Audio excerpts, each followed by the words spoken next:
김진의 돌직구쇼에 오신 여러분 반갑습니다. 김진입니다. 저는 오늘도 이곳 광화문 청계광장에 나와 있습니다.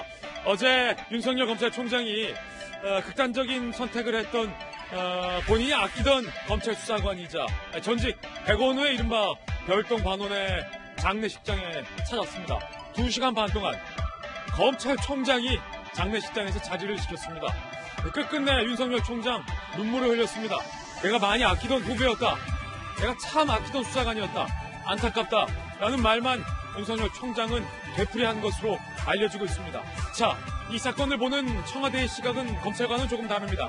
청와대는 검찰의 무리한 수사와 검찰의 결국 심리적 압박 때문에 이 전직 별동대원이 스스로 목숨을 끊은 것 아니냐라는 입장까지 밝혔습니다만 윤 총장의 눈물이 의미하는 것은 과연 무엇일까요? 잠시 후에 이 이야기 상세하게 나눠보겠습니다. 자, 한편 울산에서 있었던 일, 다른 지역에서도 선거를 앞두고 있었다라는 의혹도 불거졌습니다. 잠시 후에 이야기 나눠봅니다. 저는 비가 오나 눈이 오나 매일 아침 이곳에서 여러분을 기다리겠습니다. 김진의 돌직구쇼 지금 라이브로 시작합니다. 잠깐만요.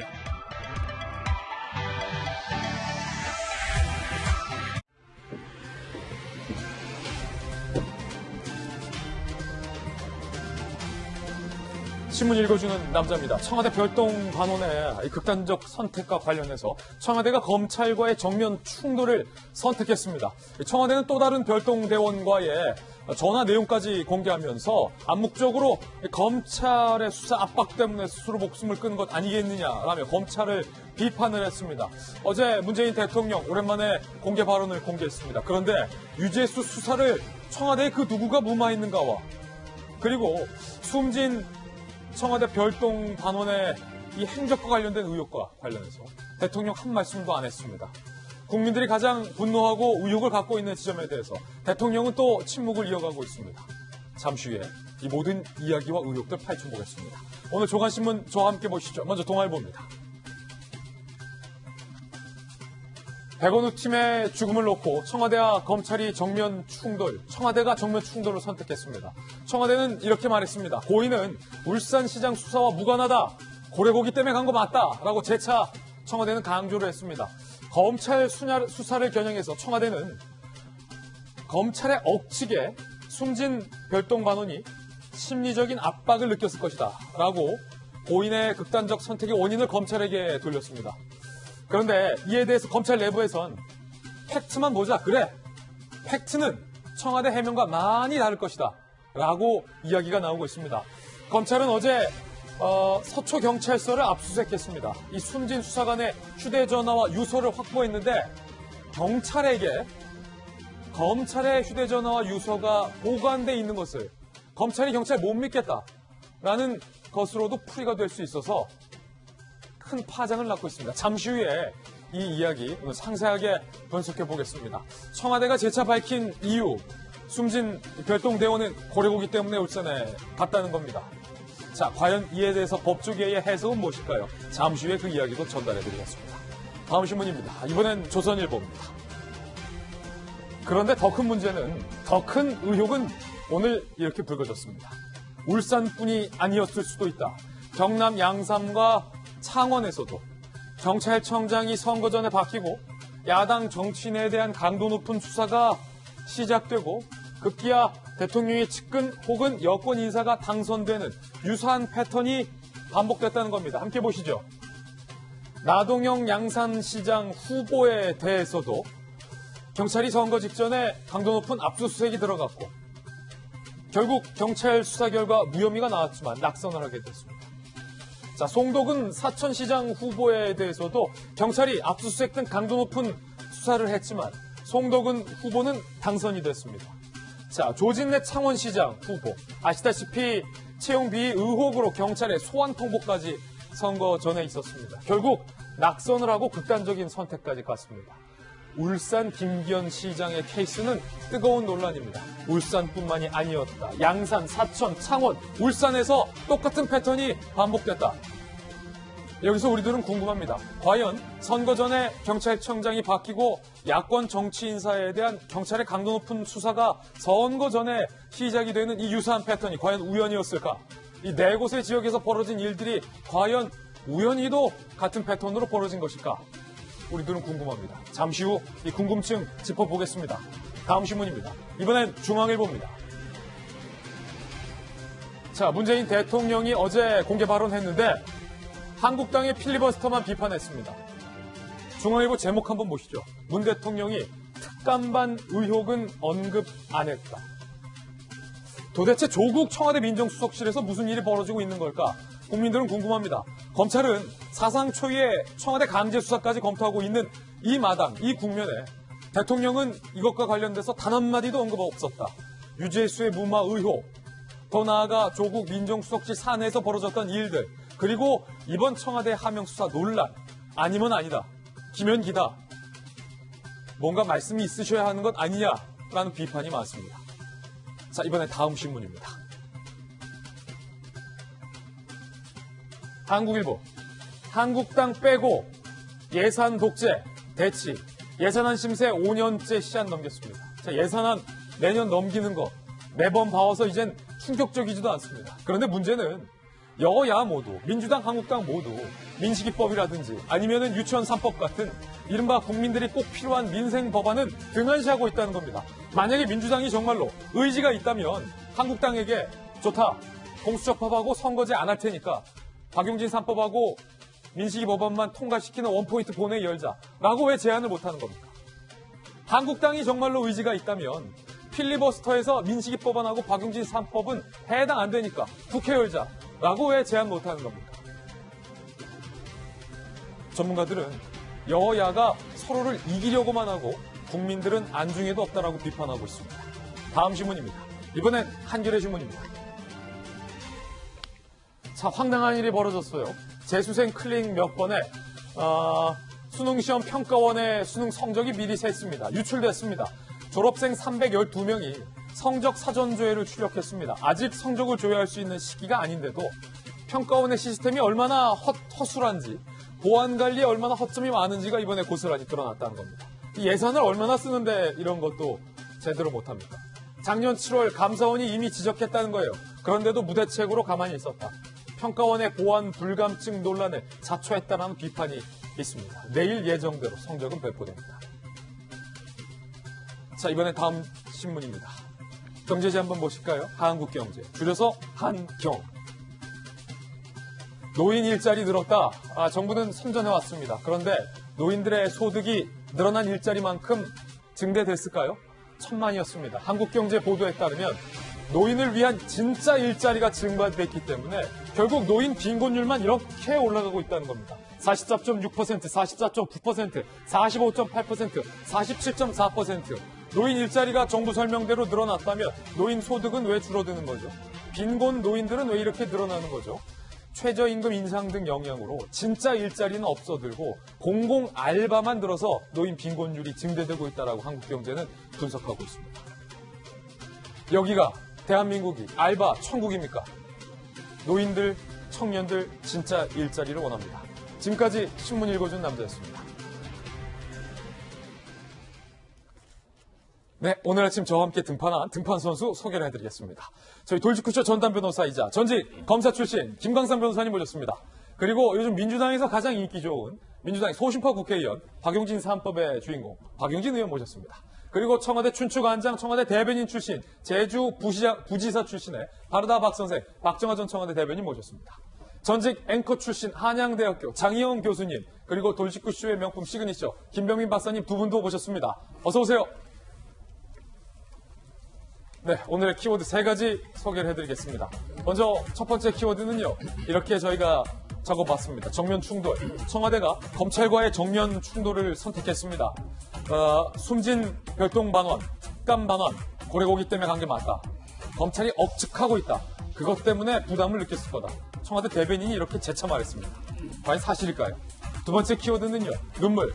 윤석열 검찰총장이 본인의 수하에 있었던 이 수사관의 장례식장에 2시간 반 동안 자리를 지켰습니다. 찾아온 검찰 관계자들에게 일일이 술을 따라주면서 고인을 애도했습니다. 윤 총장 눈물까지 흘렸습니다. 잠시 후 모습 살펴보겠습니다.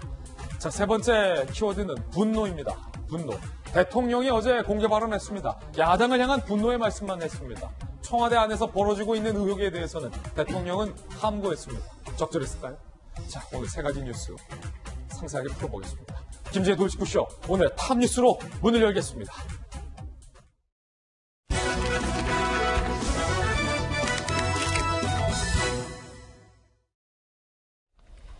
자, 탑뉴스 주제부터 공개를 하겠습니다. 바로 이겁니다. 검찰과의 정명 충돌을 청와대는 선택을 했습니다. 자, 어제 이 청와대 이른바 별동대원이 남긴 휴대전화와 유서, 서초경찰이 보관을 하고 있었습니다. 그런데 검찰이 이례적으로 서초경찰서에 대한 압수수색을 단행했습니다. 숨진 별동반원, 청와대 파견이었을지 몰라도 우리 검찰 조직원이다. 검찰 조직원의 유서와 휴대전화는 검찰이 보관하겠다. 달리 말하면 경찰 못 믿겠다라는 풀이도 나오고 있습니다. 함께 보시죠. 검찰의 이례적인 압수, 휴대폰을 알고 있다는 거예요. 자, 검찰 A 수사관 사망 하루 만인 어제 오후 3시 20분 서초경찰서를 전격 압수수색했어요. 왜냐하면 이 고인이 극단적인 선택을 한 지역 담당이 서초경찰이었기 때문에 서초경찰서 안에 이 별동대원의 휴대폰과 유서 등이 보관이 돼 있었기 때문이죠. 이거를 검찰이 압수수색한 겁니다. 확보한 거예요. A 수사관의 휴대전화와 메모 유서를 확보했습니다. 영장을 발부받았어요. 법원에서 적법한 절차대로 한 겁니다. 휴대폰 확보 후 즉시 디지털 포렌식 분석을 의뢰했습니다. 검찰은 이렇게 밝혔어요. 주요 증거물인 고인의 휴대폰을 신속히 보존해 사망 경위 한 사건의 진상을 규명하기 위해서 이례적으로 경찰에 압수수색을 들어갔다. 이렇게 밝힌 겁니다. 자, 이거 어떻게 봐야 할까요?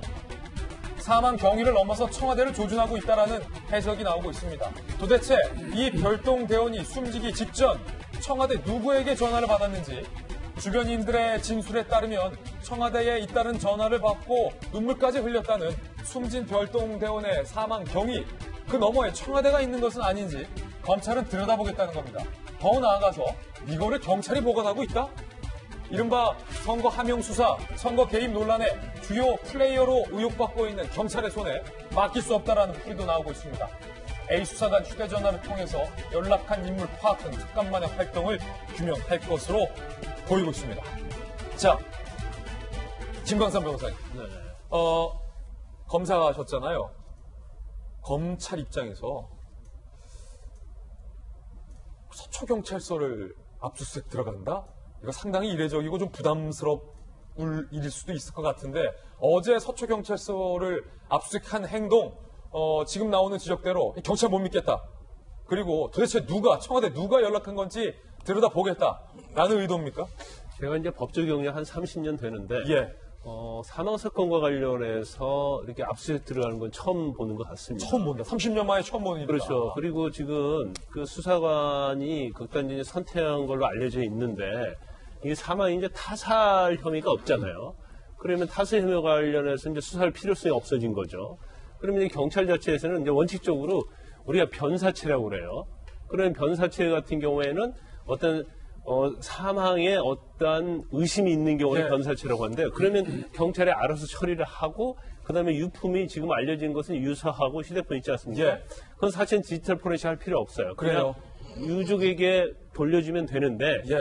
검찰이 굉장히 신속하게 왜 압수수색 했을까? 그건 제가 볼 때는 이제 몇 가지 이유가 있다고 봅니다. 네. 첫 번째는 이 디지털 포렌식 자체의 결과 자체가 사실은 함영수사냐, 이첩이냐, 이거냐, 이거 굉장히 결정적으로 영향을 미칠 수 있는 사안인데, 그렇군요. 거기에 중심이 어디예요? 경찰이고과 청와대잖아요. 예. 그러면 이 중요한 증거를 경찰에게 맡겨놓을 수는 없다. 그러면 검찰 입장에서는 이건 고양이에게 생선을 맡겨놓은 격이다. 그렇게 생각할 가능성이 크다는 거죠. 그냥 뒀다가는 고양이한테 생선 맡긴 꼴이다. 그렇죠. 잘못하면 이거 증거가 오염될 수 있다. 그런 판단을 했을 거고요. 그다음에 시간적으로 보면 굉장히 신속해요. 예. 그거 자체는 이걸 그냥 내버려 두면 사실 증거 확보하는데 어려울 뿐만 아니라 압수수색 영장을 하지 않고 경찰에서 사실은 경찰 자체는 지금 함명과 관련된 수사를 하고 있는 것이 아니잖아요. 경찰은 포렌식을 할 이유가 없어요, 원래는. 예. 근데 만약에 포렌식을 했는데 그게 만약에 이전과 다른 그런 원래대로의 그런 내용이 아니면 검찰 입장은 당혹할 뿐만 아니라 지금 검찰의 어떤 압박을 받았냐 받지 않았냐 그 부분도 굉장히 논란이 되고 있잖아요. 그래서 그 부분에 있어서 윤석열 총장이 굉장히 결단을 내렸다고 보고요. 이거는 윤석열 총장의 뜻이다. 경찰서 압수수색해서 우리 애잖아요. 제가 볼 때는 휴대전화랑 협의를 했을 건데 총장의 뜻이다. 제가 볼 때는 저것도 일종의 지금 수사 중에서 저는 신의 한 수다고 이렇게 보거든요. 총장이 지시한 거죠. 그렇죠. 그냥 만연하게 뭐 경찰에서 포렌식 한다지 나중에 받아서 하면 되겠지 하면 이 수사 자체는 타이밍을 놓치는 거예요. 이 정도 이례적인 결정이라면 그건 수사에 굉장히 감각이 있고 예. 정시적으로 타이밍을 딱 맞출 것 같다 이렇게 볼 수가 있어요. 총장이 직접 압수수색 들어가 지시했을 가능성이 크다. 그렇죠. 그다음에 이제 두 번째는 중요한 것 중에 하나가 예. 일단 뭐 국가수 부검 결과가 아마 극단적 선택으로 나온 것 같은데 네. 극단적 선택으로 나왔으면 이게 뭐 타살 혐의 없으니까 아무 문제가 없다가 아니고 예. 왜 극단적 선택을 하게 된 이유 예. 이것이 사실은 이번 수사에 굉장히 중요한 관건이 될 수 있는 거예요. 자, 보세요, 변호사님. 숨진 별동대원은 숨지기 직전에 청와대 관계자로부터 전화를 많이 받았다. 그렇죠. 라고 주변인이 얘기를 하고 있잖아요. 그럼 검찰이 디지털 포렌식 한다는 의미는 청와대 누가 어떤 내용으로 전화를 했는지 이 죽음과 연관이 있는 건 아닌지 그걸 들여다보겠다는 거예요. 네, 맞아요. 맞고 그다음에 이제 중요한 부분은 요즘 이제 음성 파일도 되게 보고를 많이 하잖아요. 음성 파일 중에서 청와대와 관련된 사람이 어떤 목소리를 남겼는지 그 내용 중에 만에 하나라도 어떤 검찰에 가면 어떤 식으로 얘기를 할지 그런 내용이 있다고 하면 이것은 일파만파 될 수 있는 상황이 올 수 있어요. 그래서 아마 저 휴대폰 자체가 향후에 있어서도 아주 중요한 예. 스모킹거로 작용할 수 있다 이렇게 봅니다. 네. 자, 잘 분석을 해주셨어요. 검찰이 서초경찰서에 압수수색을 단행하자 청와대가 이례적으로 검찰에 대해서 정면 반박을 했습니다. 정면 충돌을 선택한 겁니다. 청와대의 입장 함께 보시죠. 자, 별동대원의 죽음 놓고 청와대 검찰과 또 대립가. 어제 검찰은 수사관 A씨의 사망 경위 철저히 규명하겠다는 입장을 밝혔죠. 하루 만인 어제 청와대가 검찰 수사에 초점을 맞춰서 역공을 했습니다. 청와대 대변인 민정실은 적법한 임무를 수행했다. 과도한 오해와 억측이 고인에 대한 심리적 압박으로 이어진 거 아닌가. 이 말인즉슨 검찰을 지금 청와대가 비판하고 있는 겁니다. 사실상 검찰이 적법하게 일 잘하고 있었던 사람에 대해서 과도하게 오해하고 억측했기 때문에 고인이 심리적 압박으로 극단적인 선택을 한 거 아니겠냐.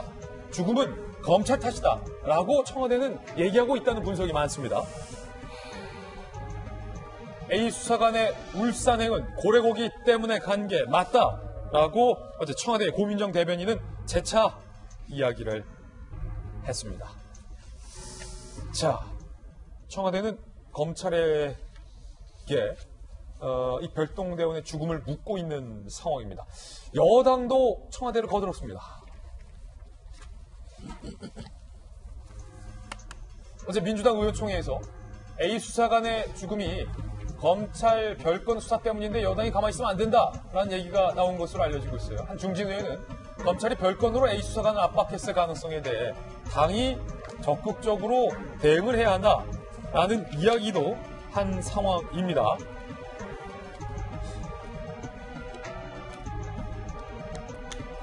자, 지금 청와대와 여당의 선택을 함께 보셨는데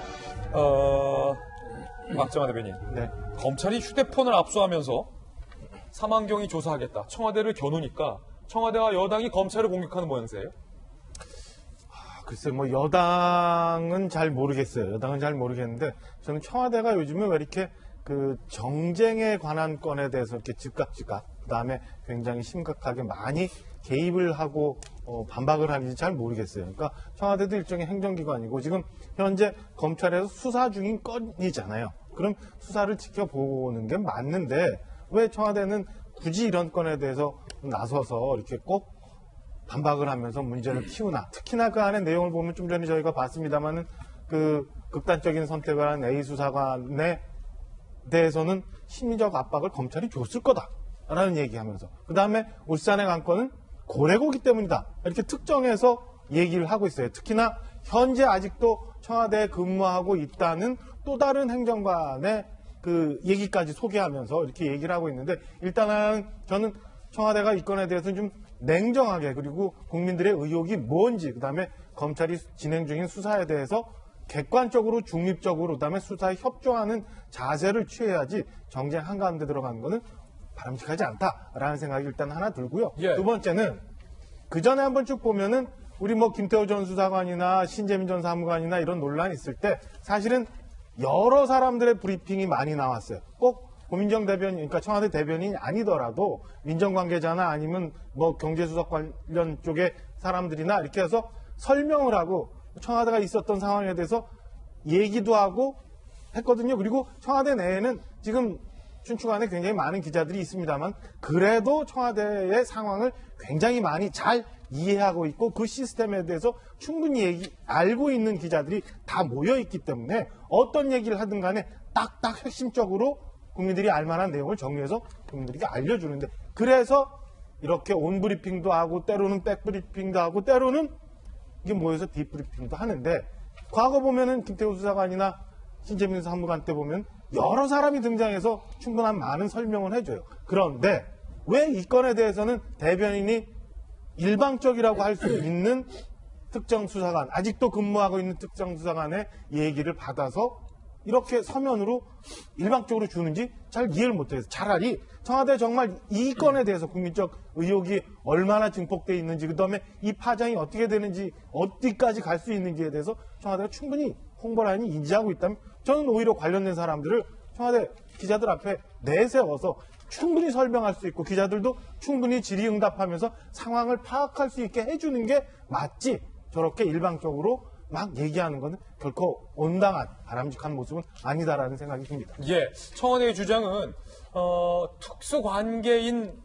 특수관계인을 담당했던 별동대원의 업무였고 직접 업무가 아니더라도 다른 업무를 충분히 도와줄 수 있다. 그리고 진짜 고래고기 때문에 간 거다. 라는 입장을 재차 공개하면서 또 다른 이 별동대원과의 통화 내용이라며 청와대가 공개를 했습니다. 함께 보시죠.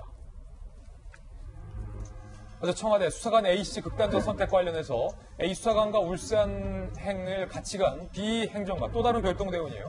내부 진술을 공개한 건데 A 조사관이 이렇게 얘기했다는 거예요. 내가 힘들어질 것 같다. B 행정관과 상관없고 개인적으로 감당해야 할 일일 것 같다. 라고 얘기를 했다며 공개를 했습니다. 자, 이게 과연 청와대가 내세우는 어떤 주장과 연관이 될 수 있을지는 국민들께서 좀 판단해 주시기 바랍니다. 그래서 야당에서는 이렇게 비판합니다. 청와대가 제 직원을 셀프 조사 후 우린 아니다. 동료 죽음까지도 입막음식 경위서를 받느냐라고 비판을 했고요.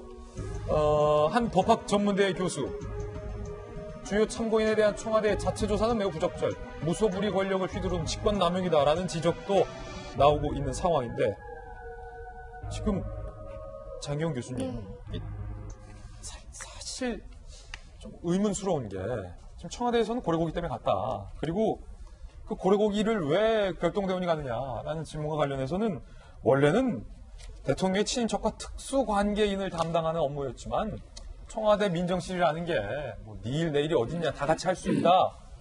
결국 청와대 해명 그 해명이잖아요.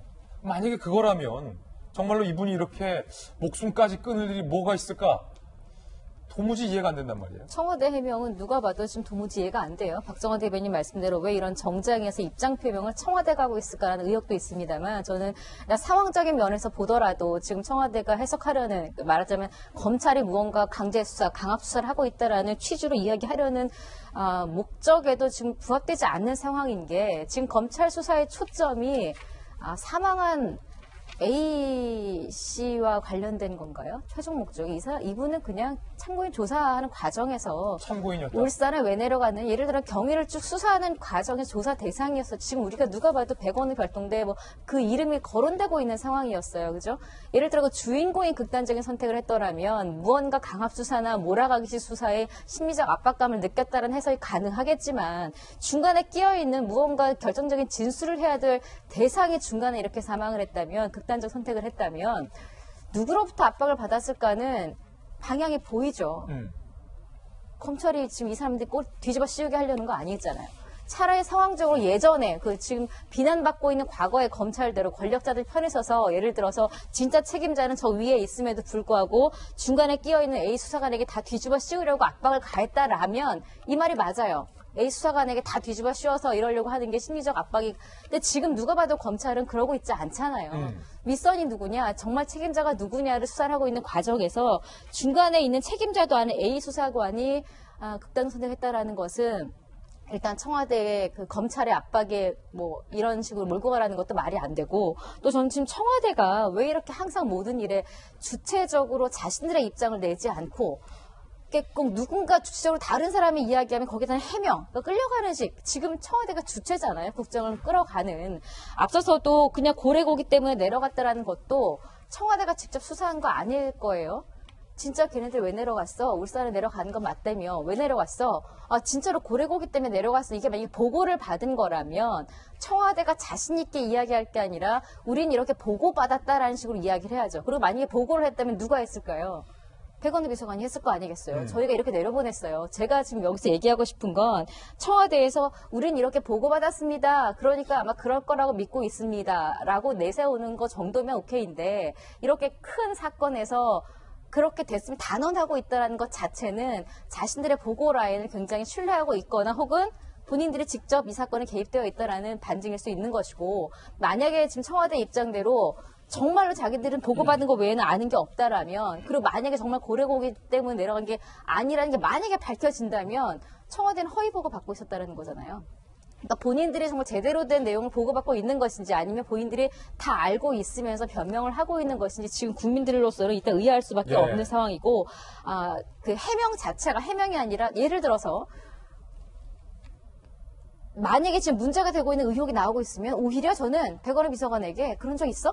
이런 입장을 청와대가 내보인다면 국민들은 신뢰를 갈 것 같아요. 그런데 계속 제 식구 감싸기도 아니고 이런 식의 태도라면 너무 한쪽 편에 서 있다는, 그러니까 신뢰가 좀 떨어질 수 있는 반응을 보이고 있다는 생각입니다. 자, 지금 여러분의 의견은 청와대 해명이 충분치 않거나 설득적이지 않은 부분이 있다라는 건데, 박용진 의원님, 네. 자, 숨진 A씨의 주변에서 청와대가 최근에 이 숨진 고인에게 유죄수 수사가 어떻게 되느냐 라고 하도 캐물어서 본인이 힘들어했다라는 진술들도 나오고 있어요. 그런데 어제 청와대에서는 왜 이에 대한 해명은 안 나왔는지 궁금하고, 특수관계인을 담당했었다, 별동대. 그렇다면 고래가 특수관계인이냐? 라는 야당에서 지금 지적도 나오고 있잖아요. 이 부분에 대한 궁금증은 왜 청와대가 해명을 안 하는지, 하고 싶은 말만 하는지, 오늘 조간신문에 좀 지적도 되고 있습니다. 어떻게 보세요? 저는 이 청와대의 이런 태도가 역설적으로 뭘 보여주느냐면, 실제로 이 검찰 권력을 통제하고 있지 않다라고 하는 걸 보여주는 것의 반증이기도 합니다. 여러분, 그동안 대한민국 검찰에 대해서 우리 국민들이 갖고 있던 분노, 실망감, 비판의 지점이 뭐냐면, 왜 니네는 죽은 권력한테는 잔인하고 살아있는 권력한테는 아무것도 안 해? 왜 너희는 살아있는 권력에 대해서는 그게 눈치 보고 사냥개 역할을 대신해? 이거였고요. 또 하나는 뭐냐면 검찰의 무소불위의 권력, 이거에 대한 비판이었습니다.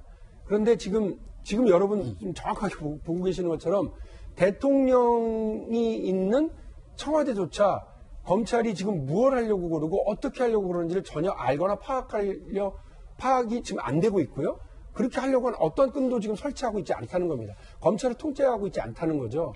저는 적어도 그 윤석열 총장을 임명한 대통령이 임명하면서 3번, 4번 강조한 게 살아있는 권력에게도 엄하게 해라라고 하는 그 부분을 계속 강조했고, 그것이 지금 대한민국 2019년 12월에 국민 여러분들이 보고 있는 것. 그래서 적어도 문재인 정부가 검찰 권력을 통제해서 자기 정권을 유지하고 비판자들의 입에 재갈을 물리려고 하는 그런 행위는 하지 않고 있다는 것을 어떻게 반증을 보여주고 있다고 하는 생각이고요. 또 하나가 검찰은 그렇게 되니까 이제 대통령 머리 위에 앉아 있는 겁니다. 그렇기 때문에 국민들의 인권을 보호하는 검찰의 기본적인 자세, 이것은 전혀 없이 검찰이 원하면 공격하고 원하지 않으면 아무것도 안 하는, 그 여당이 어제 의총에서 제일 부글부글 끓었던 건 다른 것이 아니라, 아니 왜 패스트트랙과 관련해서 국회에서 벌어졌던 야당 의원들의 이 불법 행위에 대해서는 제대로 수사도 안 하고 조사도 진행하지 않은 채로 그 현 정부를 공격하는 것만 하고 있냐, 그리고 계속해서 의혹만 제기하고 있냐라고 하는 불만이었습니다. 이것도 참 대단한 거죠. 여당이 의총을 열어가지고 그런 불만을 얘기하는 정도면 정부 여당이 그 검찰에 대한 아무런 좀 통제권을 갖고 있지 않다는 것은 분명한 것 같습니다. 그래서 공수처라고 하는 방식으로 검찰의 권력을 견제하고 검찰의 권력을 분산시키려고 하는 이야기가 여야를 번갈아가면서 자유한국당 쪽에서 한번 이런 아이디어와 공약이 나왔고 이번은 저희 더불어민주당에서 적극적으로 이런 것을 실시하려고 법을 만들고 지금 추진하고 있는 것 아니겠습니까? 국민 여러분들께서는 검찰이 하고 있는 일에 대해서 지금은 못 하나도 제대로 팩트로 확인된 게 없기 때문에 이 부분은 검찰 수사를 지켜봐야 된다고 저는 생각을 합니다. 그러나 적어도 문재인 정부와 더불어민주당이 검찰을 통제하고 검찰을 부려서 자신의 정치적 이득을 얻으려고 하는 과거 정부들과는 전혀 다른 모습을 분명히 보이고 있다는 점만은 믿어주시면 고맙겠습니다. 예. 아니, 김변 박사님. 네. 좋아요. 문재인 정부가 검찰 통제 안 하고 있다. 박용진 의원 칭찬하셨는데 그건 칭찬할게요. 근데 제 질문은 그런데 좋다는 거예요. 그런데 청와대가 하명 수사했다라는 논란과 관련해서 청와대가 데리고 있었던 특감 반원이 죽었는데 국민들이 궁금해하는 거에 대해서 의혹에 대해서 왜 정면으로 해명하지 않고 자꾸 고래고기 얘기만 하느냐라는 질문에 대한 답변은 또 박용진 의원께서 살짝 피하셨어요. 네, 그러니까 사실관계에 대해서 의혹이 드러나지 않았다고 합니다만은 유재수 전 경제부시장은 구속이 됩니다.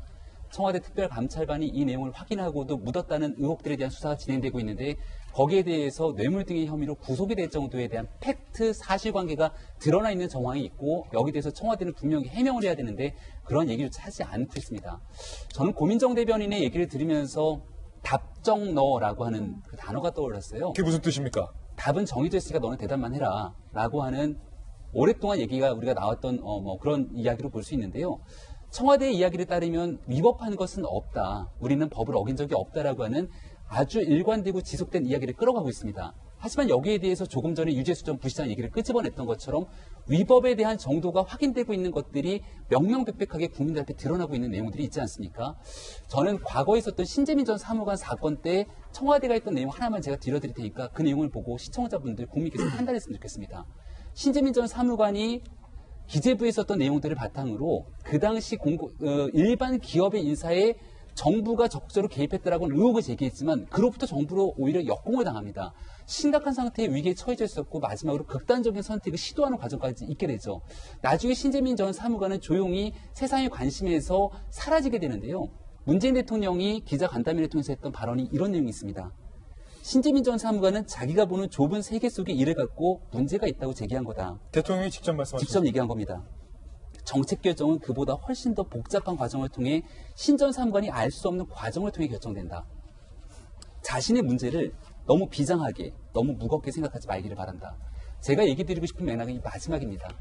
자신의 문제를 너무 무겁게, 너무 비장하게 생각하지 말기를 바란다. 신재민 전 사무관이 제기했던 문제, 이제 곧 다시 그 사건의 진실도 수면 위로 드러나게 될 것입니다. 이게 과연 신재민 전 사무관이 좁은 세상 속에서 자기만 알고 있던 내용들을 얘기를 했고 저간이 알 수 없는 무거운 정책 결정의 상황들을 배제한 신재민 전 사무관의 얕은 지식에 대한 판단이었을까요? 근데 결국 대통령의 얘기에 따르면 자신의 문제라고 치부합니다. 이번 수사관의 사건에서도 조금 전에 얘기 나왔던 부분들 쭉 우리가 CG 자막을 통해서 나왔는데요. 여기에 보면 개인의 문제로 굉장히 힘들어했다라고 하는 진술까지 나오지 않습니까? 청와대가 얘기하고 있는 상황입니다. 이 모든 것은 밑에 있는 개인의 문제가 아니고요. 지금 나오면 내가 힘들어질 것 같다? 비행정과 상관없고 개인적으로 감당해야 하는 것 같다라고 지금 얘기가 나오고 있는 상황 아닙니까?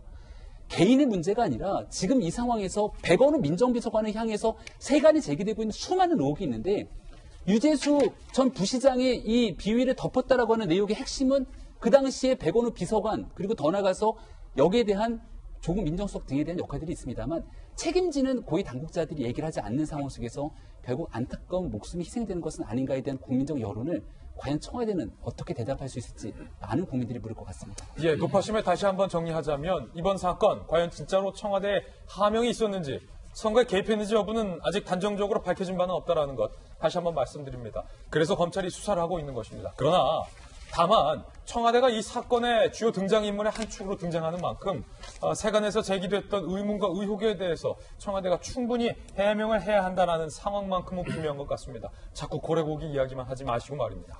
자, 이번에 저희가 준비한 두 번째 뉴스입니다. 연결됩니다. 윤석열 검찰총장이 어제 장례식장에 찾았습니다. 고인의 장례식장에 무려 2시간 30분 동안 자리를 지켰습니다. 만약에 청와대 주장대로 검찰의 무리한 수사 때문에 고인이 극단적 선택을 했다면 윤석열 총장이 과연 고인의 가족과 함께 2시간 반이나 장례식장에 있을 수 있었을까라는 생각도 듭니다. 윤 총장의 모습 직접 한번 살펴보시죠. 자, 윤석열 총장이 어제 침통한 표정으로 지금 들어가고 있습니다. 여러 취재진의 질문이 있었지만 질문에는 답을 하지 않고 윤석열 총장이 황망하게 지금 들어가는 모습입니다. 2시간 30분 동안 윤 총장이 자리를 지켰어요. 그리고 입을 굳게 다문 채 장례식장 밖을 빠져나오고 있는 모습 보고 있는데 윤 총장의 얼굴 표정 다시 한번 보실까요? 한 말씀만 부탁드립니다.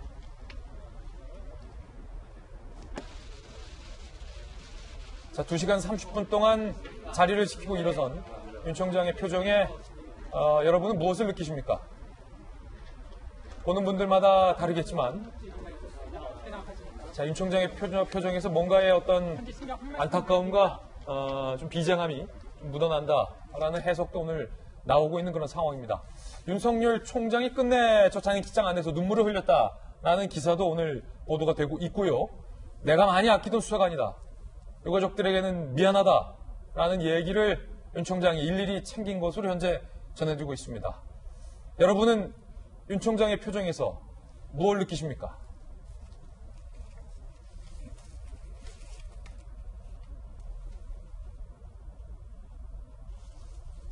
어제 있었던 일, 윤 총장의 이야기들 직접 한번 살펴보시죠. 빈소 찾은 윤석열의 눈물, 윤 총장 어제 오후 6시쯤 빈소를 찾아 2시간 30분간 자리를 지켰다. 윤 총장 주변에게 그리고 유족에게 위로를 건네며 눈물을 흘렸다고 전해지고 있습니다. 내가 아끼던 능력 있는 수사관이다. 안타깝다. 그러면서 눈물을 흘렸다는 거예요. 윤 총장에게 죄송하다, 가족을 부탁한다라는 유서를 고인이 남긴 것으로 알려지고 있는데 2009년 대검에서 두 사람은 함께 근무를 했고요. A수사관 유서에도 당연히 윤 총장이 언급이 됩니다. 윤석열 총장님께 정말 죄송합니다. 면목 없지만 저희 가족들의 배려를 부탁드립니다. 건강하십시오. 자, 이 고인의 메모를 보고요.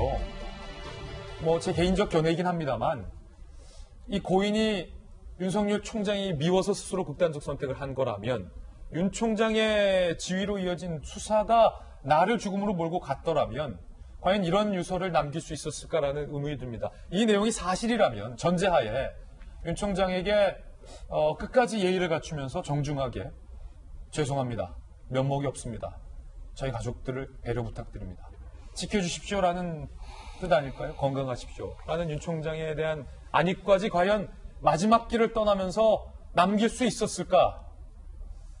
라는 의문이 드는데 장희영 교수님 조금 전에 보셨어요. 빈소를 찾은 윤 총장의 표정도 보셨고 눈물 흘렸다는 얘기도 우리가 봤고 마지막은 고인이 윤 총장에게 남긴 상당히 예의를 갖춘 정중한 마지막 부탁. 건강하십시오. 죄송합니다. 자, 과연 청와대가 여권 일각에서 주장하는 것처럼 윤석열 총장의 무리한 수사와 억측 때문에 고인이 심리적 압박에 못 견뎌서 스스로 목숨을 끊은 것이 맞을까? 국민들은 이 지점에서 의문을 갖는다는 거죠. 이 모습을 보면서. 국민들이 이 모습을 보면서 의문이 아니라 의문이 풀릴 것도 같아요. 오히려. 윤석열 검찰총장이 2시간 반 동안 있었고 청와대 인사들은 정작 한 명도 오지 않았습니다. 예, 그리고 배건우 비서관 어제 왔습니까? 안 왔습니까? 안 왔습니다. 안 왔죠? 제가 지금 사실은 지금 저희가 뭐 유서 내용이 다 공개되진 않았고 일부만 보도에 나오곤 있습니다. 무려 9장이나 썼다는 것 아니겠어요? 만에 하나 정말 검찰의 어떤 강압 수사나 무언가 몰아가기식 책임을 뭐 이 수사관에게 뒤집어 씌우려는 이런 수사가 이루어졌다라면 지금 아들이 대학 면접에 보러 갔고 합격했고 이 삶에 대한 의지, 행복을 막 피력하던 분이 스스로 극단적 선택을 할 정도의 이 엄청난 억울함을 분명히 9장에 빼곡히 적지 않았을까요? 그런데 여기에 그런 내용이 있다라는 글도 없을 뿐더러 가족의 입장에서 만약에 이런 유서를 가족들은 그 유서를 다 봤을 것 아니겠습니까?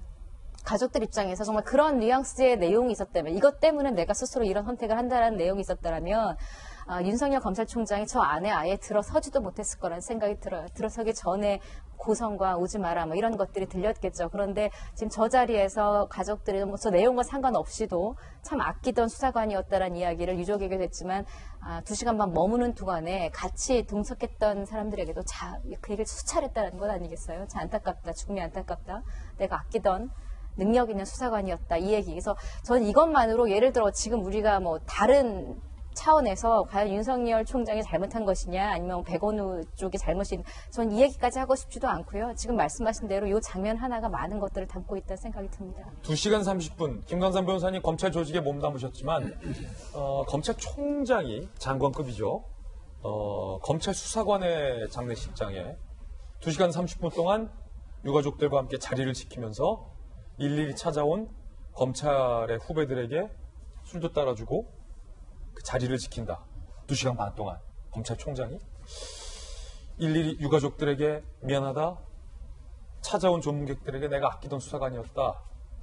과연 이 2시간 30분 이게 그게 뭐가 대수냐라고 묻는 사람도 있겠지만 저희들도 장례식장 가봤지만 2시간 30분 이거 결코 짧은 시간 아니거든요. 이랬던 적이 검찰 조직 몸담은 전체 기간 중에 있었습니까? 전혀 없었고요. 일단 이제 검사들의 상가에 대부분 이제 검사장급 정도는 오는 경우가 있죠. 그리고 오면 거의 뭐 한 30분 정도 앉아서 뭐 대화 나누다가 가는 경우가 대부분이에요. 그리고 사실 이제 우리 한국의 정서가 그러잖아요. 상가에 와서 저녁에 와서 같이 식사를 하고. 왜냐면 이 상가의 식사는 굉장히 소찬이잖아요.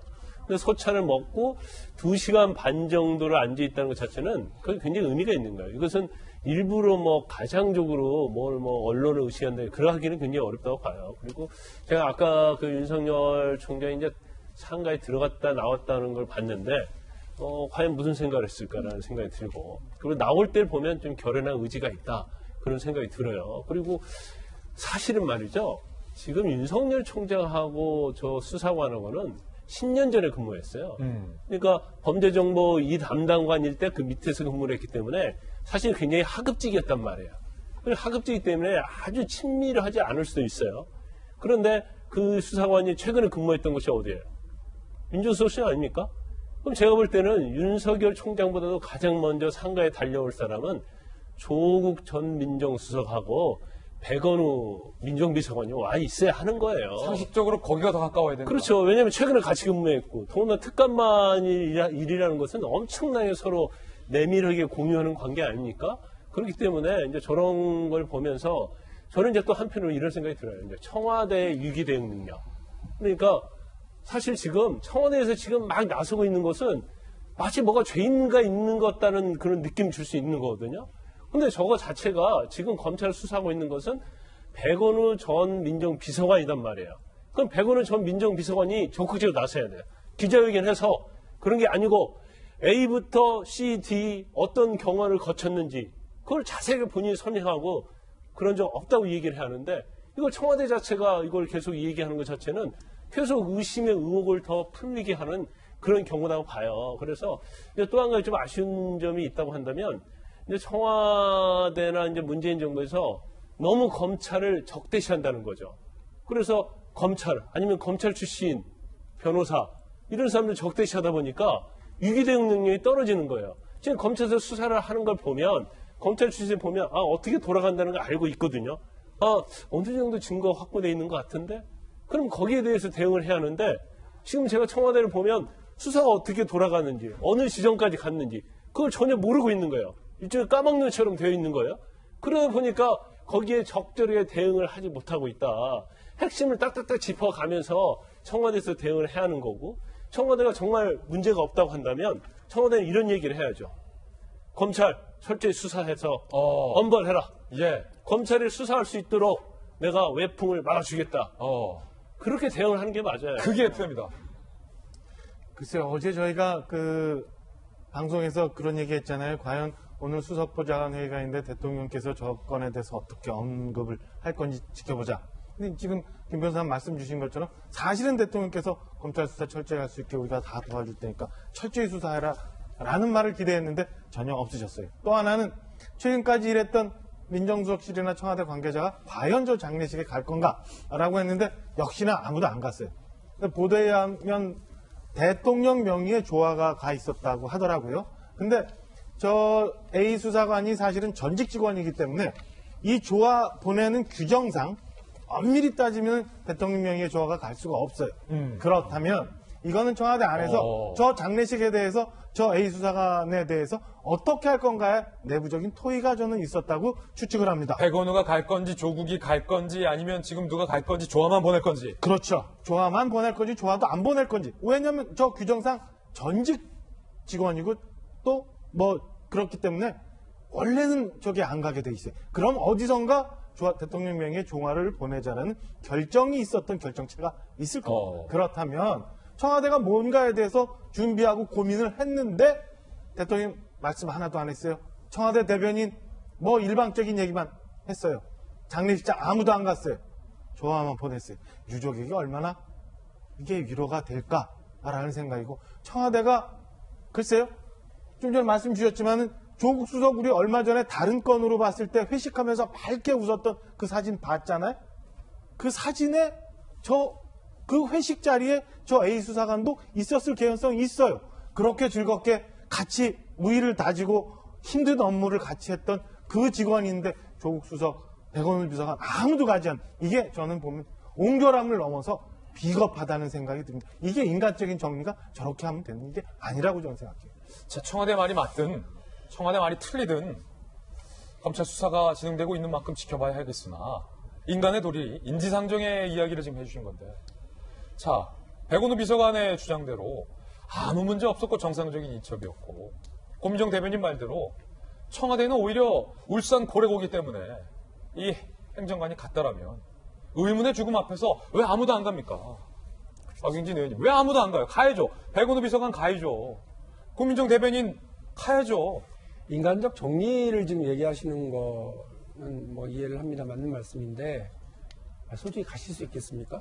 지금 조국 전 장관이 같은 그 공간에서 일했다, 같은 민정수석실에서 일했던 부하 직원이다 이래서 지금 가실 수 있겠어요? 그리고 백원우 전 민정비서관 솔직히 갈 수 있겠어요? 그 언론의 온갖 추측과 오해와 이런 것들이 난무하고 또 이렇게 다 할 텐데 가고 싶어도 못 가겠죠. 그런 자리들이 있습니다, 여러분. 가고 싶어도 가지 못하고 슬픔을 전하고 싶은데 제대로 전하지 못하는 경우도 있습니다. 그런 경우에 뭐 저도 그런 적이 있으니까요. 저하고는 좀 다른 경우입니다만 시간적 제약 때문에 혹은 공간적 제약 때문에 못 가게 되면 저를 대신해서 저희 아내가 간다든지 저를 대신해서 저희 의원실에 수석 보좌관이 간다든지 이런 경우 있습니다. 그러니까 뭐 여러분들께서는 그냥 아니 뭐 같이 일했는데 왜 못 가 이렇게 얘기할 수 있습니다만 사실 조국 전 장관이 전길 갔다 그러면 그걸 관련해서 얼마나 많은 얘기들이 있겠어요. 그러니까 그게 유족들에게 무슨 위로와 도움이 되겠습니까? 그거를 너무 야박하다 이렇게만 얘기하실 문제는 아닌 것 같고 청와대의 대응에 대한 지적은 그거는 공적 기관이 대응하는 것과 관련해서니까 얼마든지 비판할 수 있습니다만 이제 사실은 조국 전 장관과 백원우 민정비서관은 전직 청와대 관련자들이고요. 이제 개인적인 게 개인이 됐으니까 그 관련해서 여러 가지 추궁을 받거나 비판을 받는 건 공직에서 있었던 것과 관련된 일이기 때문에 그 부분에 대해서는 책임 있는 대응이 필요합니다만 지금 그분들은 사인이기 때문에 이와 관련해서 거기 갔다 안 갔다를 가지고 너무 야박하다를 가지고 얘기하시는 건 아닌 것 같고 아까 박정화 대변인께서 말씀하셨던 청와대의 적절한 위로 조치를 어떻게 하는지는 아마 청와대에서 적절하게 고민을 하고 있지 않을까 싶습니다. 네. 그건 제가 청와대 근무해 본 적도 없고 지금 청와대 관련해서 이래라 저래라 할 입장이 아니기 때문에 그 부분은 좀 이렇게 상식적으로 봐주시고 그리고 엄밀한 대응과 또 엄정한 수사 이거는 또 별도로 지켜봐 주시면 고맙겠습니다. 예, 말씀 주신 것처럼 엄밀한 수사 지켜봐야 할 것 같습니다. 자, 그런데 이 숨진 고인의 주변인들의 진술과 관련돼서 아직 중요한 의혹이 남아있단 말이죠. 바로 이겁니다. 민정실 대단히 위험. 청와대 파견 후 대체 무슨 일이? 동료들 진술로 재구성된 상황 한번 살펴보시죠. 첫 민정실 파견 때는 들떴다는 거예요. A 수사관이 B 동료에게 새로운 일이 참 재밌다 라고 얘기를 했었다는 거죠. 그리고요. 결동대로 파견하고 나서는 위험성을 토로했다라는 진술도 일부 알려지고 있습니다. A 수사관 숨진 고인이 여기 정말 위험한 것 같다. 일하는 게 너무 위험해서 겁이 난다. 그러자 전 청와대 관계자 C씨는요. 정부 감각이 뛰어난 친구라 위험성을 감지하면서 되도록 몸을 사렸던 것으로 알고 있다. 라고 얘기한 진술도 지금 나오고 있습니다. 유재수 수사팀으로 복귀한 후에 그러니까 검찰에 복귀하고 나서는 이 고인이 눈물의 하소연을 했다는 거예요. 지난 8월 유재수 의혹을 수사 중인 서울 동부지검 형사 6부에 배치됐죠. 청와대 고위 관계자가 수시로 연락해서 수사 진행 상황을 캐물었다라고 고인의 주변인에게 호소했다는 거예요. A 수사관 주변에 펑펑 울며 하소연을 했다라는 대목도 오늘 나오고 있습니다. 민정수석실 누구누구가 유재수 사건 수사 정보를 집요하게 요구해온다. 차라리 유재수 수사를 알 수 없는 다른 곳으로 인사가 나서 내가 그리로 가버렸으면 좋겠다. 라는 얘기도 했다라는 겁니다.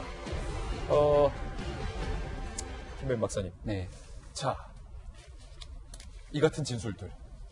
고인이 주변인에게 얘기를 해서 이 주변인들이 지금 이야기를 입을 열고 있는 상황들입니다. 앞서 청와대가 이 고인과 함께 근무했던 또 다른 별동대원의 목소리를 공개했는데, 자, 그 목소리도 의미가 있겠지만 이 수많은 목소리들이 가리키는 건 청와대가 가리키는 것과 조금 다른 곳이라 네. 이게 헷갈린단 말이에요. 그래서 제가 앞서 말씀드린 것처럼 청와대가 위법한 사항이 없다라고 결론을 내지 말고 일어나고 있는 저간의 상황에 대한 모든 결론에 대한 가능성을 열어놓은 다음에 검찰의 수사 상황을 지켜보는 게 FM이고 도리라고 생각합니다.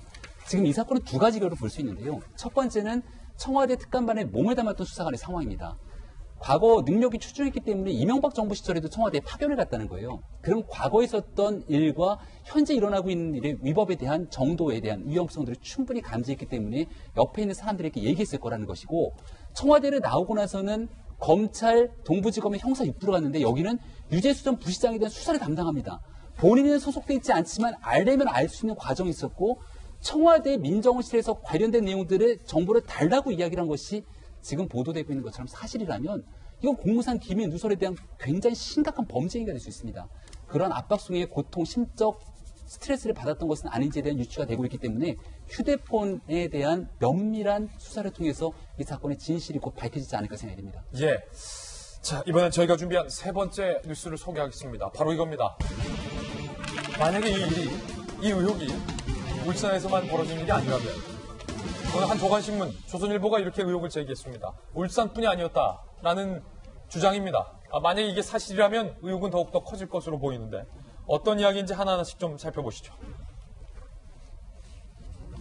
지난 지방선거 앞에 무슨 일이 있었느냐.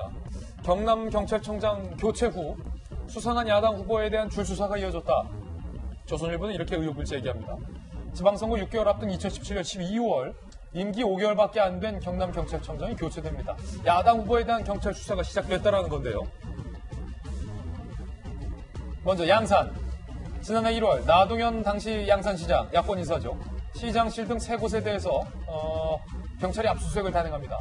당시 민주당 예비후보가 업무 추진비 유용 혐의로 고발을 했고, 새로 바뀐 경찰청장과 경찰이 즉각적으로 압수수색, 강도 높은 수사를 선거를 앞두고 실행을 한 겁니다. 결국은 이 야당 인사는 낙선하고 민주당 후보가 당선이 됩니다. 자, 양산뿐이 아니라 창원. 다들 아시다시피 창원시장 선거에 출마했던 조진래 전 경남부지사 채용 비리 의혹으로 경찰이 소환을 통보하게 되죠. 결국 낙선하고 조진래 전 부지사는 극단적인 선택을 합니다. 민주당 후보가 당선되죠. 그리고 사천. 지난해 1월 송도군 당시 시장 수뢰 혐의 등으로 압수수색도 받았어요. 동일하게 경찰의 압수수색을 포함한 강도 높은 수사가 있었다는 거. 당선됐지만 선거 직전까지 구속영장 등에 시달렸다는 겁니다. 이 일련의 일들을 두고 법조계와 정치권 인사들은요, 이렇게 지적을 합니다. 정권과 경찰이 울산 경남 지역 지방선거를 승리 위해서 총력전을 펼친 것 같다라고 오늘 얘기를 하고 있습니다. 물론 양산과 창원과 사천과 울산에서 벌어진 일들이 모두 각계의 일일 수 있다는 지적도 오늘 만만치 않습니다. 과연 궁금한 건 이 모든 것이 우연이냐, 우연이 아니냐, 이게 연관된 일일 것 같은데, 박정화 대변인, 네. 공교로워요. 너무 비슷한 이 트랙으로 움직인 것 같아서 충분히 저렇게 울산뿐만 아니라 전체적으로 다 선거에 개입하려 했던 거 아니냐, 경찰을 이용해서, 이런 의문이 충분히 들 수밖에 없는 대목인데요. 옛날에 저는 이 기사를 보면서 한 30년 전쯤에 군사 독재 시절에나 있었던 상황이 생각이 나더라고요. 저희가 뭐 보통 단건 선거 뭐 이렇게 얘기하지만 그게 뭔 투표함을 교체하거나 뭐 이런 게 아니라 사실은 딱 그때 되면은 옛날 한 30년 전쯤에는 선거를 앞두고 필요한 경찰서장, 국세청장, 소위 당시 그 안기부 이런 지부장 이런 사람들이 다 교체가 돼요. 그러면서 특정한 정당의 후보에 대한 그 암묵적인 도움들이 이렇게 막 시작이 되는데 지금 일어나는 일들이 딱 그런 것과 너무나 유사한 패턴이라 저는 경찰 수사 통해서 좀 진실이 좀 밝혀졌으면 하는 생각이 우선 있고요. 앞서 우리가 얘기했습니다만은 지금 극단적 선택을 해서 비운해간 우리 A 수사관 얘기하지만 A 수사관은 핸드폰이 검찰이 인전 입수를 했단 말입니다. 그러면은 거기서 저는 그 A 수사관의 동선들이 대부분 다 나올 거라고 보여져요. 그러니까 A 수사관이 재작년에 과연 울산을 갔었는지 안 갔었는지 아니면 사천과 관련된 일이 있었는지 없었는지들이 확인이 될 테니까 저는 이런 것들을 통해서 모든 것들이 좀 명명백백이 나타났으면 확인이 됐으면 하는 바람이 있고 그래야 설령 이런 일이 없었다 이게 다 단순히 의혹 차원이다 라고 하는 것마저도 나와야 국민들의 의혹을 해소할 수 있고 떳떳해질 수 있는 거 아니에요? 그런 게 좀 있었으면 하는 생각. 설령 이런 일이 있다면 우리 드루킹 때문에 한동안 굉장히 시끄러웠습니다만 이거는 드루킹을 넘어서는 민주주의의 뿌리 근간을 흔드는 아주 중대한 범죄일 수도 있다라는 생각을 좀 해봅니다. 물론 일단은 현재 조선일보의 보도이긴 합니다만 아직까지 단정적으로 나올 만한 증거는 없습니다만 이 지역이요 공교로워요. 양산, 낙선, 사천, 울산, PK 어떤 대통령의 정치적 고향과도 연관된 곳에서 유사한 패턴이 벌어졌다. 어떻게 봐야 됩니까? 글쎄 이게 입장을 바꿔놓고 생각해보는 게 제 정치 신념이니까 그 역지사지 해봤을 때 제가 야당의 그 공직 후보고 느닷없이 나한테 경찰이 이렇게 저렇게 수사 압박을 해오고 선거 임박했는데 그 수사 결과를 막 이렇게 밖으로 흘리고 이래가지고 제가 피해를 봤다고 그러면 분이 나서 잠을 못 자겠죠. 그러나 저는 이 문제와 관련해서 되게 신중하게 접근해야 된다고 봅니다. 일단 기본적으로 문제가 그럼 아예 없었는데 이렇게 탈탈 털어서 하는 경우는 다른 경우겠죠. 그러나 수사 결과 또 재판 결과 사실로 드러난 부분들이 있는 경우는 그러면 고발이 들어왔고 수사 의뢰가 들어왔고 그리고 또 어떤 경우에는 그러한 사실이 확인이 됐고 범죄의 사실이 확인이 돼서 첩보가 들어왔는데 그걸 안 해요? 정치부적 문제니까 안 한다? 현직 시장이니까 안 해? 그게 저는 더 문제라고 생각을 해요. 그래서 다른 정치적인 압력과 고려가 없었다고 한다면 경찰은 자기 할 일을 한 겁니다. 이 부분을 굳이 그 시점에 맞춰서 이렇게 얘기하는 게 오히려 정치적인 불필요한 오해와 의혹을 낳는 거 아니냐라고 하는 말씀을 일단 드리고요. 다시 말씀드리지만 문제가 아예 없었는데 조작해가지고 만들어낸 게 아니라 충분히 문제들이 제기됐고 수사 의뢰가 들어와 있는 상태에서 합당한 근거가 있으니까 수사에 들어가거나 이렇게 진행됐다라고 하는 점을 말씀을 드립니다. 까마귀 날자 배 떨어졌다라는 얘기를 저는 이렇게 요 사건 기사를 읽으면서 그런 생각이 들었고요. 또 하나는 뭐냐면 여러분 핑계 없는 무덤 없어요. 선거 떨어진 사람들 다 억울합니다. 진짜로요. 공천 떨어진 사람도 한 100가지 정도 억울하고요. 아예 그 본선에 나가서 떨어진 사람도 내가 누구 때문에 떨어졌다고 그러지 나 때문에 떨어졌다는 사람이 많지는 않아요. 이 문제를 그래서 단순히 정권의 기획, 경찰의 부당한 수사 이렇게 보는 거는 적절치 않고요. 기억하시겠습니다만 지난 선거는 물론 PK 지역, TK 지역은 조금 경향이 다르긴 하겠습니다만 여당에 대한 지지와 대통령에 대한 인기가 압도적이어서요. 이런 의혹을 사가면서까지 수사를 해야 될 필요가 있었을까 하는 의심은 저는 오히려 제가 갖습니다. 예. 자, 이 사건에 대한 두 가지 상반된 의견 들어봤습니다. 당사자인 김기현 전 시장은 그러나 울산시장 선거 무효 소송을 제기했습니다. 경찰과 청와대가 총 출동하여 선거에 개입하고 후보자 김기현에게 고의 조작 범죄 혐의를 덮어씌웠습니다. 공권력을 동원해 조직적으로 불법 선거를 주도하였으므로 울산시장 선거는 중대한 하자로 인해 무효라고 하겠습니다. 이에 저는 선고 무효소송을 제기하려고 합니다. 자, 앞서 소개해드렸던 조선일보 보도 내용, 여러분들은 어떻게 보십니까? 일단은 그 판단, 아직까지 이렇다 저렇다 판단을 내리기는 좀 이른 감이 있는 것 같습니다. 판단은 여러분께 맡기겠습니다. 자, 울산과 관련해서 김기현 전 시장은 선거 무효소송 내겠다. 청와대와 경찰이 짜고서 이른바 선거에 개입한 거다라고 주장을 하고 있습니다. 자, 그렇다면 경찰이 수사 상황, 청와대에 보고하는 과정에서 누가 먼저 시작을 했느냐? 경찰이 먼저 보고를 했느냐? 청와대가 먼저 물어왔느냐? 한번 따져봐야 될 것 같습니다. 김기현 수사 상황, 청와대가 먼저 문의했다. 2017년 10월 청와대 경찰청 특수수사과에 김기현 첩보보고서를 전달하고 4개월 뒤인 지난해 2월 8일 청와대가 먼저 수사 진행 상황을 문의했다는 거예요. 청와대 측으로 먼저 문의받았다. 그쪽에서 궁금해서 진행이 어떻게 되는지 물었던 것 같다. 청와대 수사 진행 상황까지 직접 챙긴 정황. 김배은 박사님. 네. 만약에 청와대가 해명대로 아무 상관없다면 왜 이걸 챙겼을까요? 물었을까요?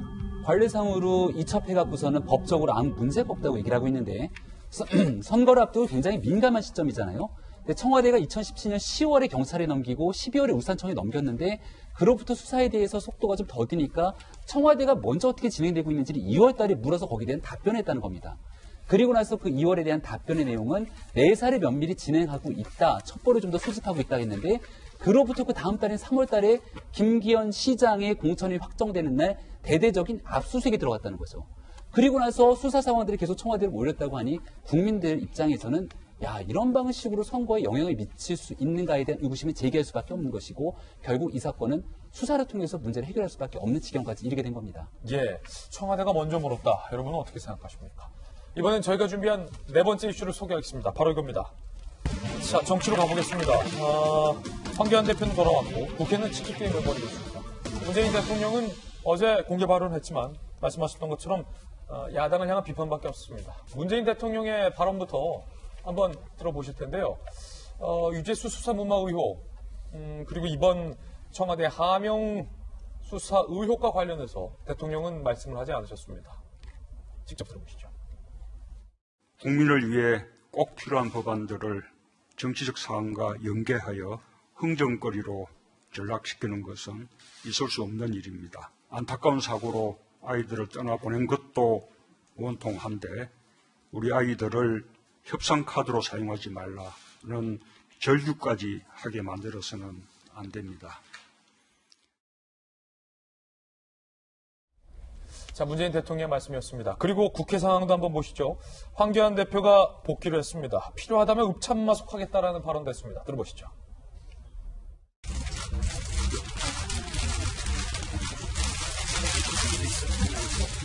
괜찮아.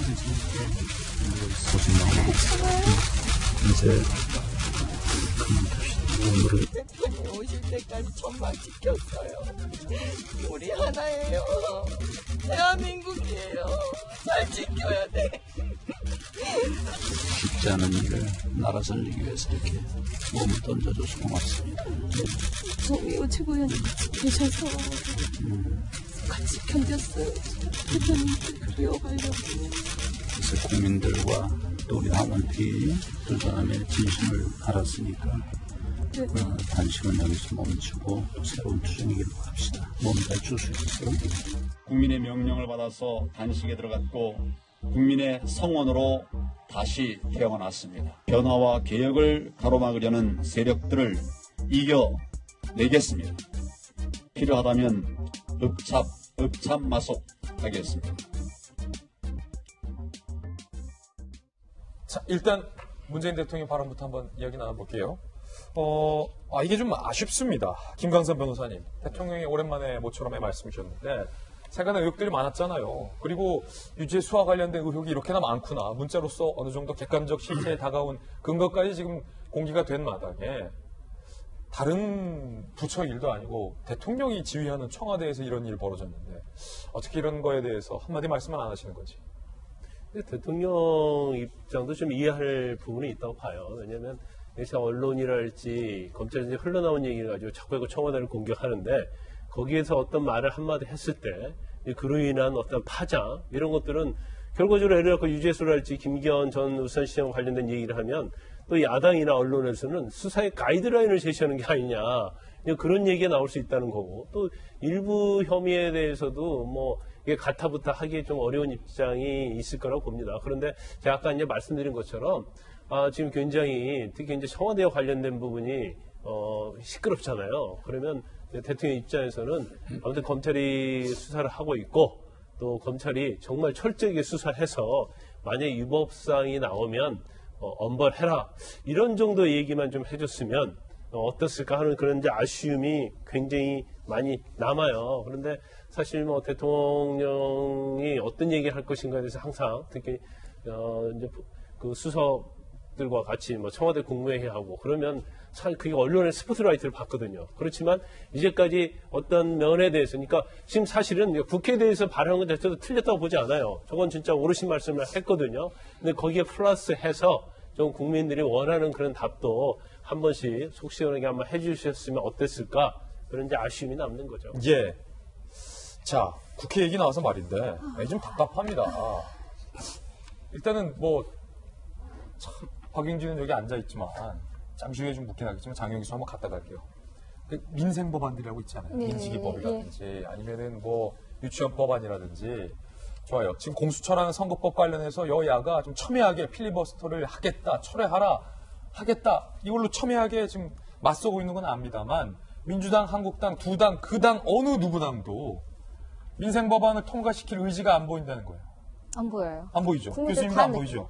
아니, 누구나 다 느끼고 있어도 안 보여요. 근데 둘이 기싸움하는 것밖에 안 보여요. 기싸움하고 있다. 제 기싸움에 그 민식이 부모님들 오열하고 있는 모습도 국민들이 봤고, 관련된 유치원 3법 피해자들도 지금 도대체 언제 1년 전부터 도대체 언제 이러고 박용진 의원만 쳐다보고 있는 상황인데, 박용진 의원이 찬밥 신세 당하는 것 같아서 요즘은 뉴스 보면서 안타깝긴 합니다.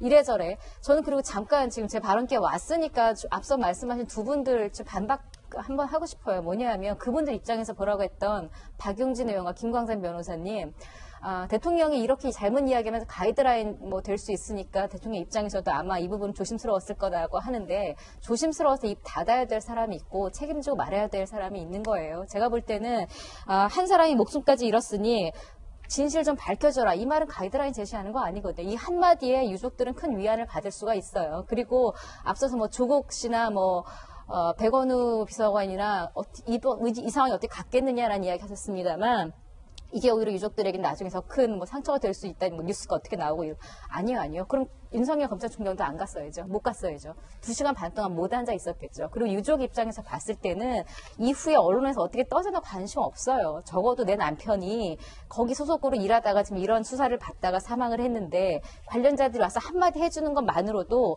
내 남편이 혹은 우리 아버지가 그래도 일 열심히 하셨구나, 인정받으셨구나, 관계자들이 이렇게 직접 와주시는구나, 고위 공직자들이 이렇게 와주시는구나, 그거 하나로 사실은 물론 이 사망을 덮을 수는 없겠습니다만 조금이나마 위로가 될 수 있는 부분이거든. 여기에서 내 입장에선 이렇게 지금 자기 입장 차리고 있다라는 것 자체가 저는 그 부분은 조금 불만스럽고요. 일단은 지금 여야 관련돼가지고 민생법안 이야기하는 부분도 마찬가지예요. 국민들이 그렇게 양쪽 진영이 꽉 서가지고 싸우고 있지 않아요. 당장 우리가 좀 좋은 세상에 살기를 원하는 분들이기 때문에 지금 이런 모습들 여야 의원들 다 같이 너무 어떤 이슈를 가지고 자신들의 싸움에 이용하려는 모습은 좀 제발 좀 새해에는 좀 안 봤으면 좋겠습니다. 예. 올해로 좀 마무리해 주세요.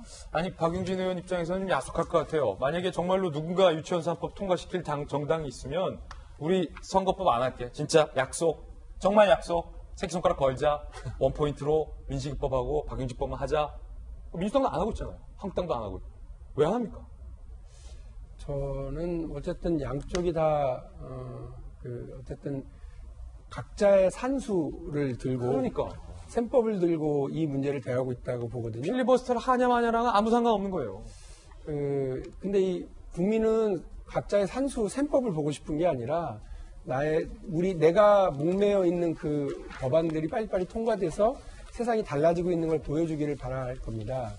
그래서 사실은 저희 더불어민주당 원내지도부가 어떤 국회 운영 전략을 짜고 있는지 대략 제가 압니다.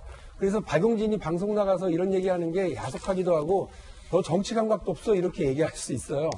저는 유치원 3법 통과될 때까지는 정치 감각 없을랍니다. 되게 이기적인 정치인이라는 말도 좀 들어야 되겠습니다. 왜? 일단 야당한테 먼저 말씀드리면요.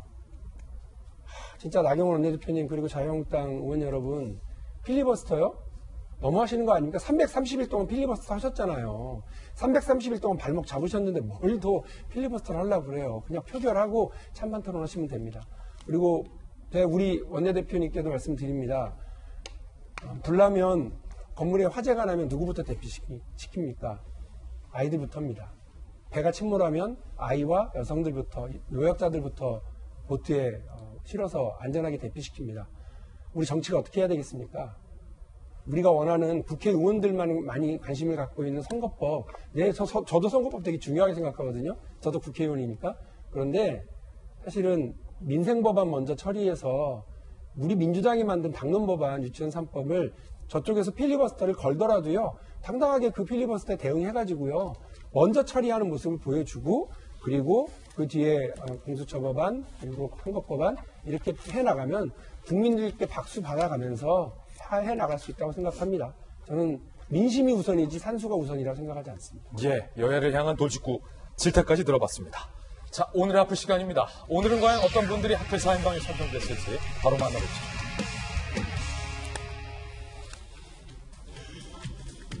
성남의 한 국공립 어린이집에서 5세 여아가 또래 남자 아이들에게 성폭력을 당했다는 주장이 제기돼 파문이 확산되고 있습니다.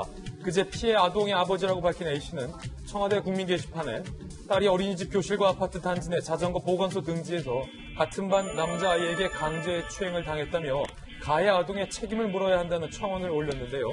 사건 발생 당시 교실에는 교사가 있었지만 남자아이 3명이 교사가 보지 못하게 딸을 에워싸고 다른 사람에게 말하지 말라고 압박을 했다고 주장했습니다. 산부인과 소견서도 받았다고 설명했는데 가해자로 지목된 아이의 부모는 부풀려진 부분이 있다며 강경 대응할 것을 밝혔고 특히 보건복지부 장관의 대답 또한 오히려 논란에 기름을 부은 격이 됐습니다. 박누구 보건복지부 장관의 이야기 직접 들어보시죠. 5세 남아가 5세 여아를 아주 아주 성폭행? 뭐 이런 일이 있었어요. 그 어떻게 대처를 하고 계신가요? 어른들이 보는 관점에서의 성폭행 그런 관점이 봐서는 안 되고 하나의 그 발달 과정에 나타난 자연스러운 모습일 수도 있는데 그런 과도하게. 방금 보건복지부 장관이 말한 거 맞습니까? 아이들 간에 벌어진 문제고 발달 과정에서 나타나는 자연스러운 모습일 수 있으니 전문가의 의견을 들어봐야 한다는 건데 장관 자격이 의심스럽다. 국민 정서를 고려하지 않았다. 비판이 쏟아지고 있습니다. 시민들의 반응은 어떨까요? 믿을 만한 근거가 있고 이제 그거를 이제 토대로 내용이 나온 거기 때문에 6살 정도면 아이가 하는 말에 대해서도 진정성이 있다고 저는 보거든요. 정신적인 피해도 있을 거야 아무래도. 그건 말이 안 돼. 피해 부모라면 나 같으면 난 환장하지. 네, 펄펄 뛰는 거지. 이거 말이 되지 않잖아요. 어떻게 그게 애들 장난으로 생각을 해 유의로. 김병현 박사님, 박능우 장관의 답변이 논란인데 이 사건 모든 국민들이 다 아시기 때문에 설명을 생략하겠습니다.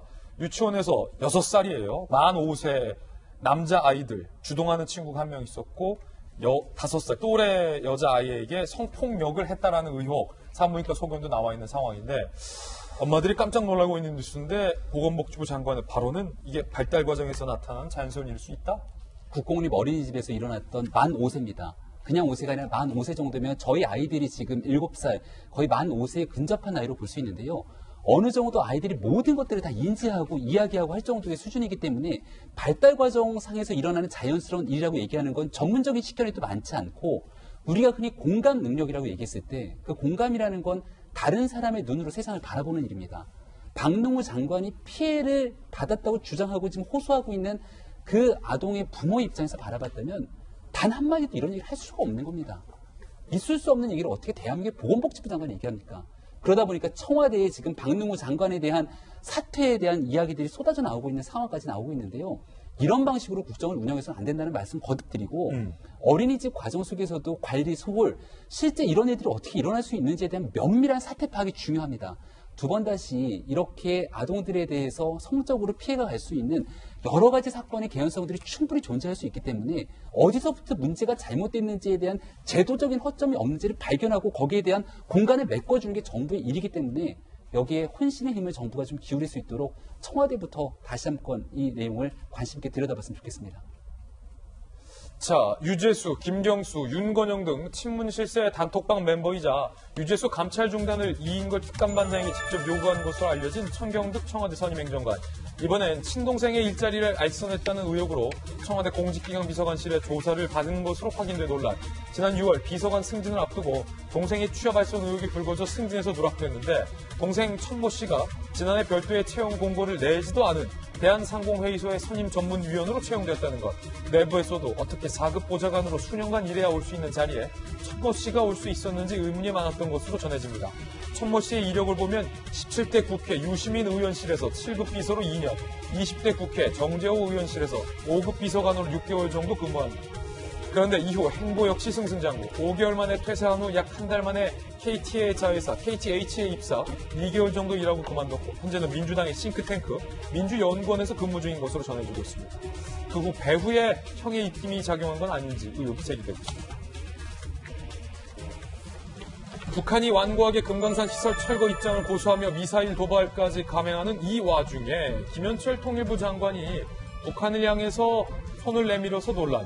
북한의 말처럼 낡은 건 우리도 잘 알고 있으니 일단 만나자는 건데 거기다 동해 관광특구 개발과 원산 갈마지구 투자까지 하겠다. 새 제안을 내놓은 겁니다. 자, 지금 김정은이 최전방에서 9.19 군사 합의까지 위반했는데 통일부 장관의 원산 갈마지구 투자 제안, 여러분은 어떻게 생각하십니까? 김 장관의 발언 들어보시죠. 컨테이너를 임시수소로 사용한 적이 있습니다. 그게 지금 금강산 지역에 340개 정도 있습니다. 근데 이게 그동안에 중단되고 나서 관리가 되지 못하다 보니까 태풍도 있었고 여러 가지 차원에서 방치되어 있는 것도 사실입니다. 북한은 철거에 초점을 맞춰서 일관되게 주장을 하고 있습니다. 원산 갈마의 투자 문제는 정말 조건과 환경이 마련돼야지 논의가 가능한 것이고요. 남북한이 만나야지 구체적인 문제들에 대해서 구체적인 계획을 논의할 수 있을 겁니다. 자, 여러분은 어떻게 판단하십니까? 또 김현철 장관은 최근 연이은 북한의 이 무력 도발을 북한 내부의 억지력 강화 차원이라고 표현해서 북한 도발을 정당화한 건 아니냐는 논란에 휩싸이기도 했는데 그 발언도 한번 들어보시죠. 경제시설 관련돼서는 관광 분야에 대한 현지 지도가 압도적으로 많이 받습니다. 5월 달부터 집중적으로 이루어지고 있는 각종 다양한 방식의 단거리 미사일에 대한 억지력 강화로 보여집니다. 통일장관이 저 정도 얘기하면 사실은 저희가 이게 핫불이 아니라 주요 이슈에서 다룰 정도인데 한간에 우리 현재 청와대가 야당복이 있다는 얘기 많이 듣잖아요. 제가 보니까 이 지금 좀 앞서 있었던 박능우 보건복지부 장관, 지금 김현철 통일부 장관의 실언, 그 다음에 우리 조금 이따 얘기할 수능 점수 사전 유출, 뭐 이런 것들 보면 지금 현재 내각이 청와대 복은 좀 힘들 것 같아요. 청와대 저런 사건 없었으면 저거 다 난리가 났을 텐데. 하여튼 내각들은 청와대 복이 좀 있는 것 같습니다. 이제 그 발언으로 가름하겠습니다. 네 번째 핫플 이야기도 전해드립니다. 원래대로라면 내일 수능 성적이 발표돼야 되죠. 그런데 수능 성적이 사전에 유출되는 최후의 사태가 발생해. 우프입니다. 웃기고 슬픕니다. 어떻게 이런 일이? 그제 수험생 커뮤니티 사이트에 수능 성적 미리 조회법 글이 게재된 후 성적을 미리 조회해서 출력까지 했다라는 인증글이 여기저기. 평가원 측은 3시간 반 동안 312명이 성적을 확인하고 출력했다 밝혔어요. 시스템을 테스트하는 과정에서 벌어진 일로 지난해 수능을 본 졸업생들이 사이트에 접속해 연도를 2020년으로 바꾸며 성적 확인이 가능했다며 사전 유출을 인정했습니다. 이게 가능한 거예요? 수험생들과 학부모들은 성적을 미리 본 수험생들이 혜택을 보는 건 아니냐며 분통을 터뜨리고 있어요.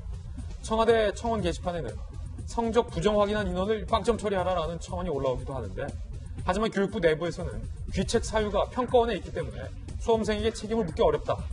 이에 허술한 보완으로 수능 신뢰도를 하락시킨 평가원을 향한 비난이 이어지고 있습니다. 성적은 예정대로 내일 발표됩니다.